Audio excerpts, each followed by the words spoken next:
a few more problems, and we stopped at number 11 here. So you have a prism, and if you look at the app here you have a prism, and you see how the light here is going to be refracted and then refracted again.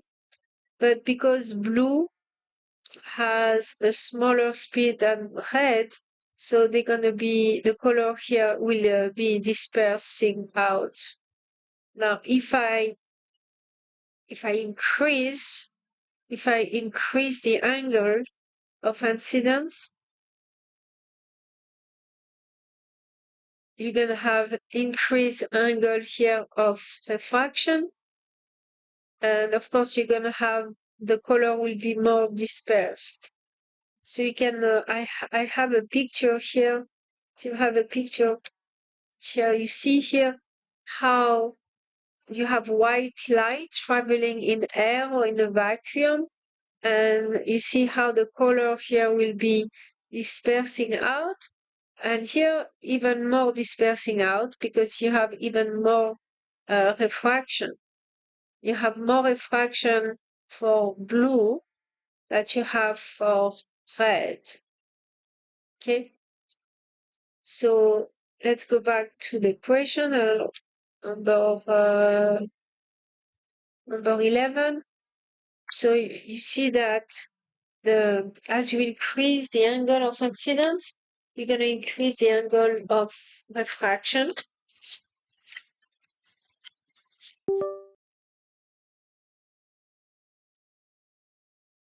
So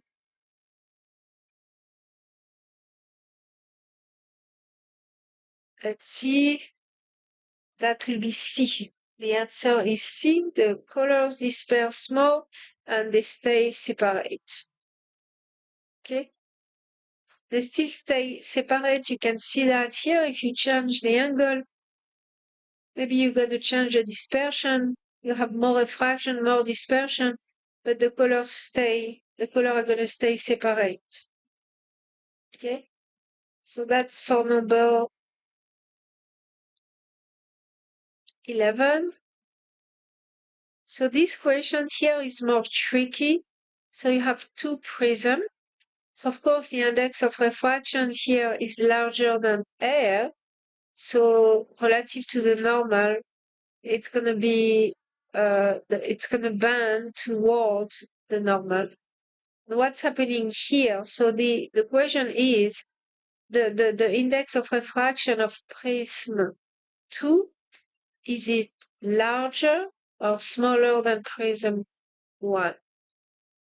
So you can do a quick drawing to answer the question. So you have two prisms.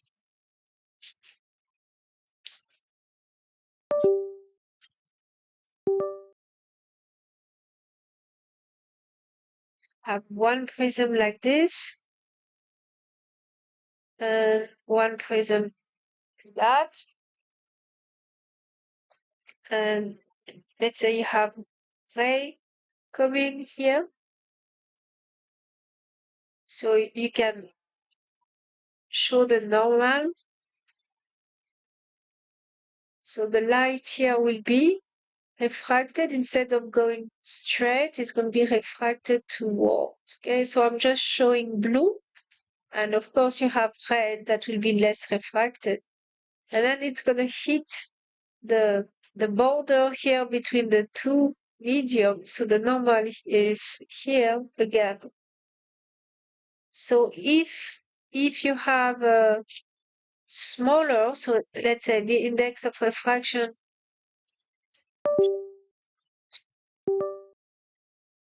that here is N1 and here you have N2.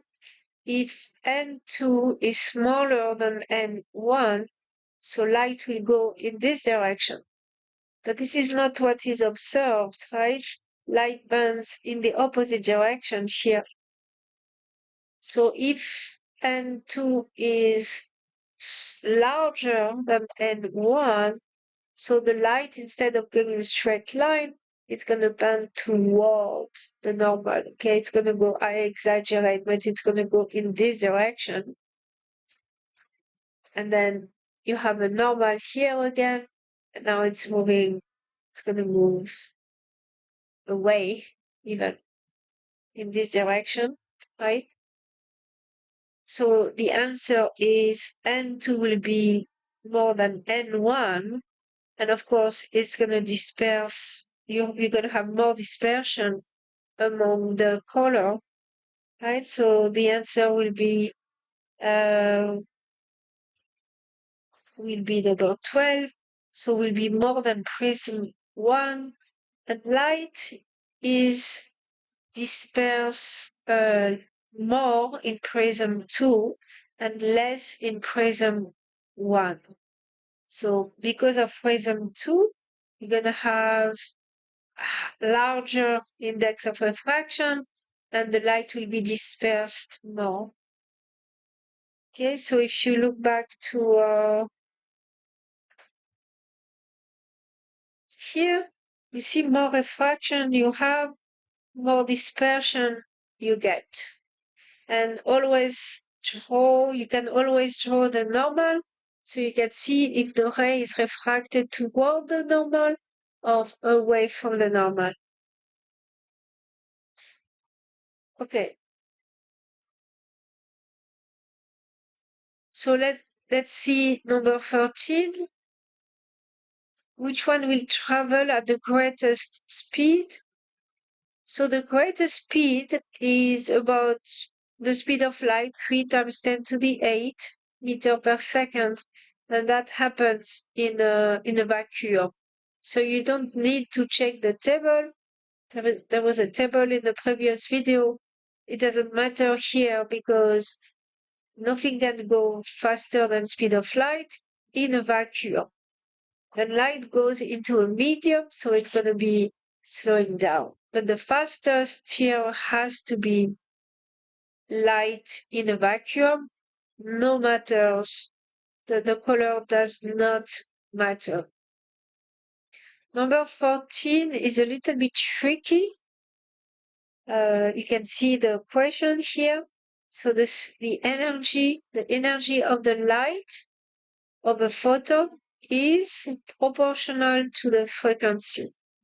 So for sure, if the energy increases, the frequency has to increases as well.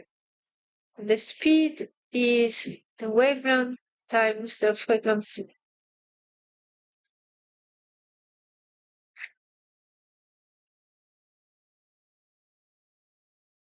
So that's not true. This is not true. As the wavelength increases, the frequency decreases, so the energy has to decrease. Then it comes between those two equations. As speed decreases, the wavelength decreases. That will be true if the medium is a piece of glass. That's not going to be true in a vacuum, because in a vacuum, the wavelength does not matter. All wavelengths have the same speed. And when it says a medium, it could be vacuum.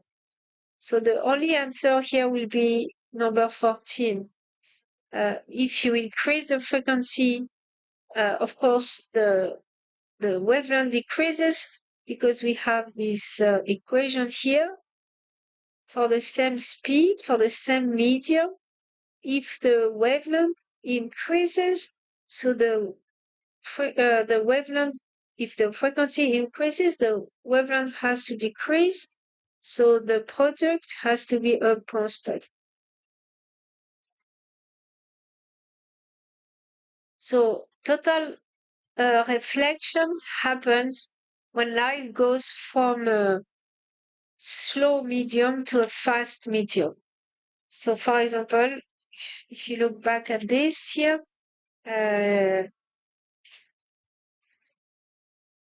if here I have glass and here I have air, you see there is a total reflection.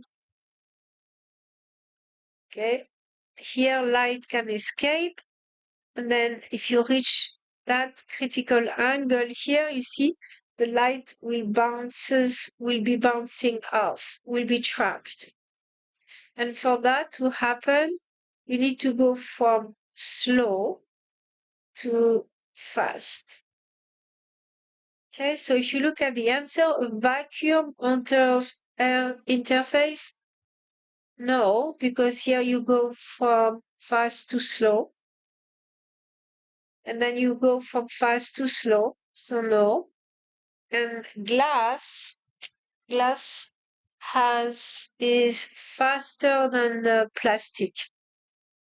So neither of those will work. So the answer will be D.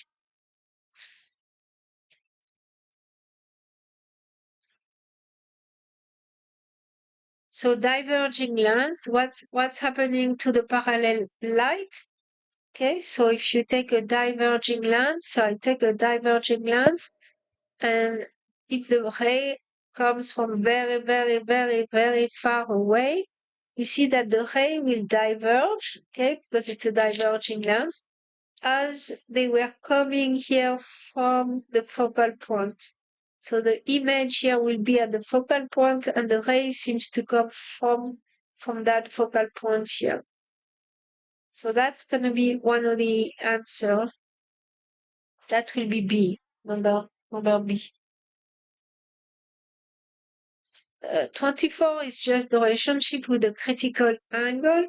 So critical angle, that's when you have light goes from slow to fast. And to find the critical angle, see you increase, boom. You see that when you reach the critical angle, the refracted ray is 90 degrees. So that angle here is 90 degrees.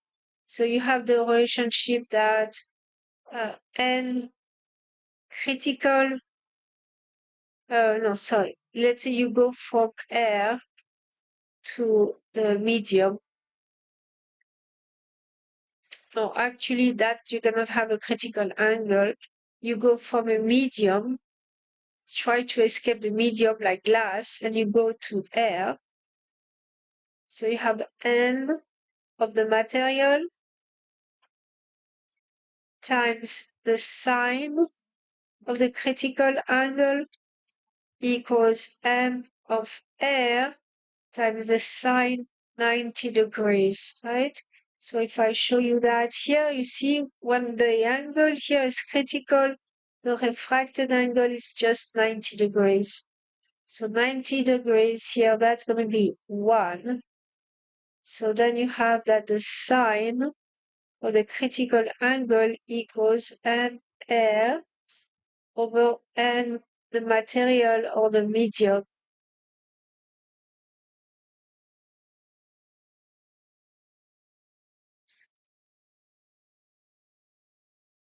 So that will be answer A.